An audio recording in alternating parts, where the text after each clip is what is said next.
There's no shortage of episodes that we have that touch on turnover or are directly about turnover. We've touched on different reasons why people go.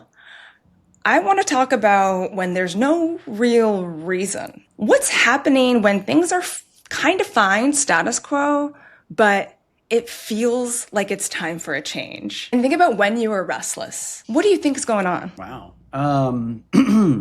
As a leader who's had very low turnover for the most part, it's because I've allowed people to have very, very honest conversations with me about their restlessness. Like, what is making you restless? This is where I turn into the Becky of my store. Like, I'm a naturally curious person. There's been an energy shift with someone, and I'm like, what's happening? And a lot of times depending on the person and how well they know me, I have to convince them that it's safe to share what they really want to share. Because they're like, oh, I'm fine. I'm just, and then they like trail off and you're like, no, like, let's get to it. What is happening?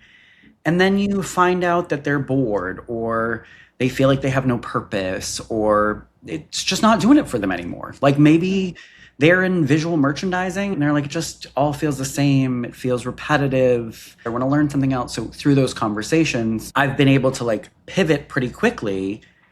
And for myself, I feel like it's very different when you're a store manager and more difficult to one, be that transparent with your DM, but also for the DM to give you actual things of value to do, because sometimes it's looked at like, but you have a store to run. What do you mean you don't have enough to do? I mean, anyone could go back to any of our podcast episodes and be like, you talk about how there's too much to do, and now you're saying you want more to do, so what gives? And it's like, yeah, but do I have a lot to do organically because that's what the business necessitates? Or are you just throwing a lot at me so I have a lot to do, but half of it is like not necessary or, for lack of a better word, busy work?